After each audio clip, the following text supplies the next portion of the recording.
Hi, I'm Roger Addison, and I work for ISPI full-time now. I used to work for a large financial organization doing performance improvement, and so I think my occupation has been over the year around performance improvement. How I got involved with ISPI goes back many, many years. Actually, I was still in high school when I got involved. A gentleman I was working for was Lloyd Homme, and actually Don Toasty. They needed subjects to work on program instruction, so I was one of their subjects to work on program instruction. They also belonged to ISPI, and I think they drugged me along to a conference one time. They asked me to present. I was petrified on presenting, but they said I could do it, so I presented at an ISPI conference, and from then on I've been actively involved as past president and now again working for ISPI as their performance improvement specialist and their educational specialist. So that's what I've been doing for about the last 9 years now.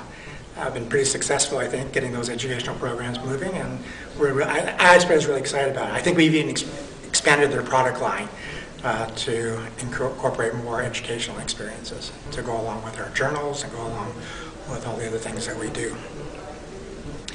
The things that certainly have influenced my performance improvement over the years are people, actually. There have been several. Again, I mentioned Lloyd Homme, certainly in the early days.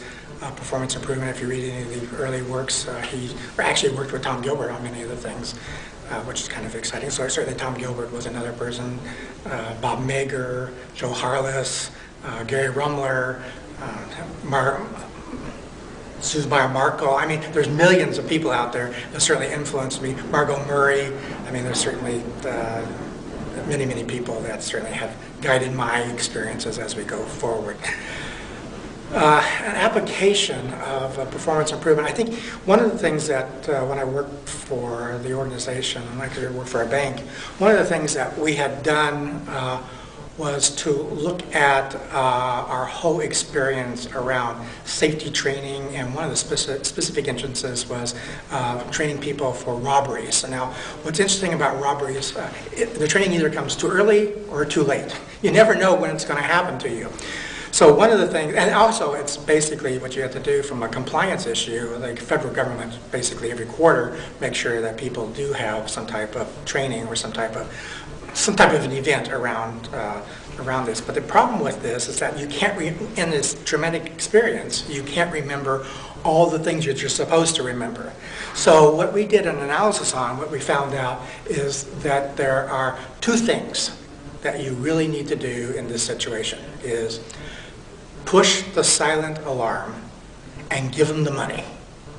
Now, if you remember, push the silent alarm and give them the money, you've done basically what you need to do. It's not so much what at that point, it's what happens afterwards. And what we did is that we created basically a job A in a box. And it had all the information. So after this event happened, which you went to, or the manager went over, got this information out, which had all the telephone numbers listed on the lid of the box. It even had signs that said we were closed. Where's the next available location where you have to get your transactions? You know, everything somebody would need. But the most important thing I think happened here is that what we found out when we interviewed our employee assistance group is that you must keep people involved or active after a situation like this. So what we had were duty cards.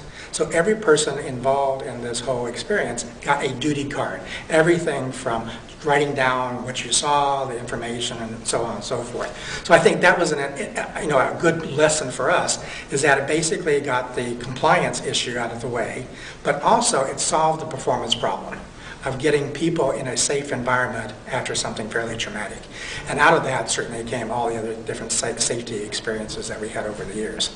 So I think that's one of the things that sort of ring true for us as a performance improvement specialist. You know, one of the things that people always ask is how you define performance improvement, and I think as being an ISPI staff member, I think I'm going to have to look at the acronym RSVP. That's the easiest way for us to remember it. And certainly the focus on the results, that's certainly important to us. The S stands for systematic or systemic vision out there, and I think that's certainly important to most ISPI members. I think that's the distinguish us from other professions, actually. They say they're systems-oriented, but I question that sometimes.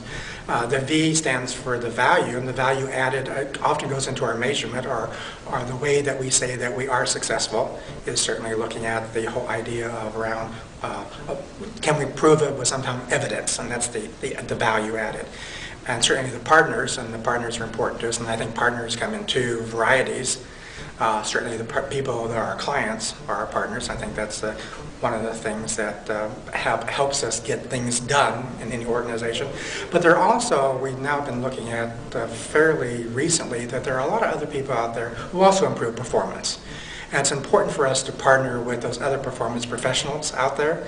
And we've got people who deal with Six Sigma, deal with organizational development, certainly people who are doing training, but often we find that these people don't even talk together.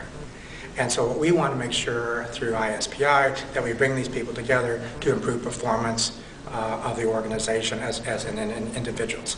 There are other two aspects too, and we talk about RSVP plus, and that making sure that in our analysis that we're solution neutral, because it can bias what we do, and then when we actually make that diagnosis, that in our prescription that we basically look at it from the standpoint of being appropriate for those clients or that organization from a cultural standpoint.